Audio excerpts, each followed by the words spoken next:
Good afternoon, friends. Welcome back to another episode of Grow Your Victory. My name's Scott, and boy, it's been a long time. It's been a solid 3 weeks since we've been out here to the garden to do any filming, and the reason for that is twofold. One, it's season started in earnest for youth baseball and softball, so 4 and 5 nights a week up at the ballpark with the kids. But more importantly than that, the weather here in Southwest Michigan for the last 3 weeks has been atrocious. It's been cold, rainy, windy. We've had snow, we've had sleet, we've had frost. But as you can see, today is a beautiful day out here in the garden. Absolutely gorgeous. It's about 65 degrees. Full bright sunshine. There's our 2 beds. You can see, if you were with us for episode 2, they've already settled quite a bit. We'll be ready to plant here shortly. And yeah, the phrase that pays today is reapply, as in reapplying sunscreen.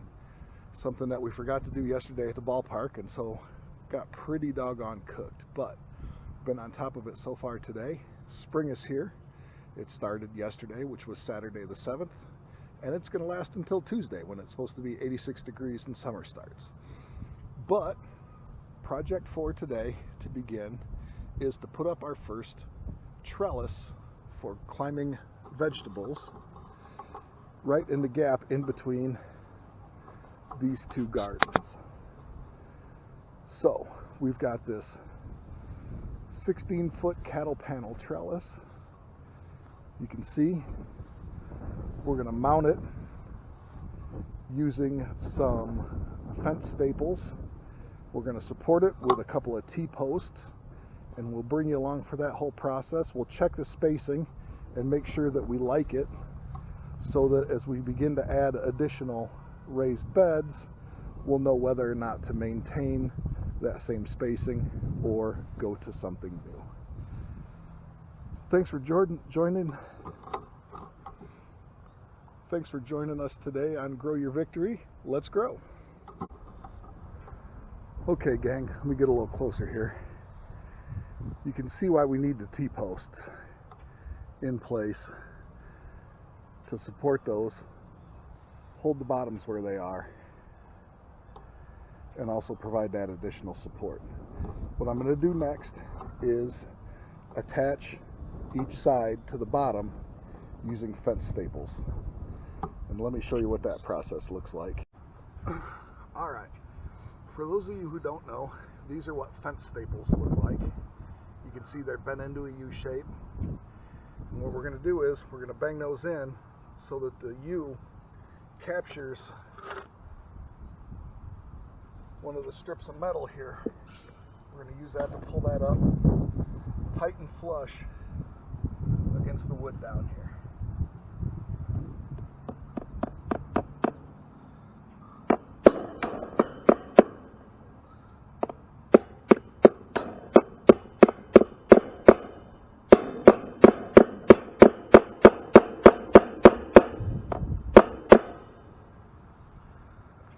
We'll go ahead and add one on the other side right away.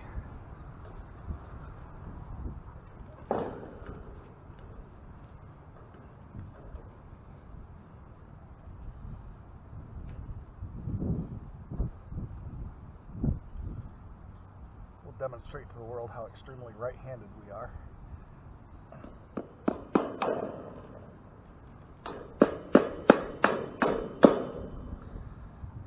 Pop the staple out.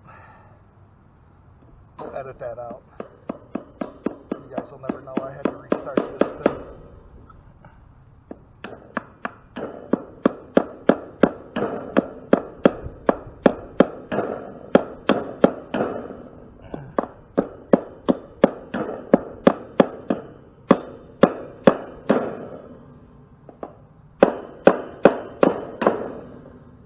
Alrighty. Tell you what, we'll fast forward through the rest of these real quick, save you guys the pain of watching them.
Alrighty gang, we got our fence staples in along the bottom section here. That went pretty painlessly. We didn't even whack our thumb with a hammer. As you can see, there's still this natural tendency to bow out, and this whole thing is still quite a bit wobbly. And that's where the T-posts are going to come in. We're going to set those in the middle on either side, coming up, and then we will zip tie the trellis to the T-posts to provide that added rigidity that we need. So let's see what that looks like.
Alrighty gang, well that came together pretty doggone well. You saw a little bit of adjustment on the fly, learning on the job, that's to be expected. But you can see, I love this height. I'm about 6'1", probably 6'2" to the top of the bucket hat on my bucket head. And you can see this is really strengthened up. It's very much more stable than it was before. I don't know that the zip ties were necessary, but you can see we got a couple of big hefty zip ties on each one of those T-posts. We've got staples pretty much on every other wire at the bottom there to hold it in place. And you can see, if you were here for episode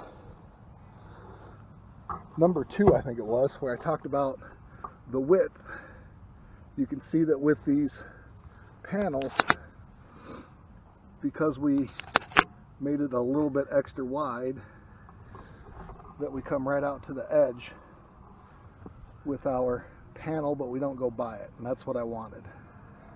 So that worked out really well. I'm super happy with this, and the only thing to do now is to let's get some blue lake pole beans planted in here along one of these edges and get that ready to go. Alrighty gang, I got a package of blue lake pole beans here. I love these beans for a number of reasons. They fall off a log simple. You plant them, they grow. There's not much else to it. They're very prolific. You get a ton of beans. You pick beans, you'll keep getting beans for the remainder of the season. They can well, they taste great. All around, I'm a big fan of using these things. So we're going to get these planted. Instructions say 4 to 6 inches, ½ an inch to 1 inch deep. So we're going to do this whole row with these guys. We'll come back later with some Lincoln peas for the other side of the trellis. So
So there we go, 8 bean plants planted along our brand new trellis. Like I said, we'll be back later to put some peas in on that side to grow up. And I've got the wood ready to go for our next 2 raised bed gardens, which we'll film and bring to you. Couldn't be any more excited about that. Glad to have some spring. Glad to be out here in the garden with you guys. Thank you for joining me. If you're so inclined, go ahead and hit like, subscribe so you know when we come out with more content. We're just getting into the start of the season. So, thanks for joining me, and don't forget to grow your victory.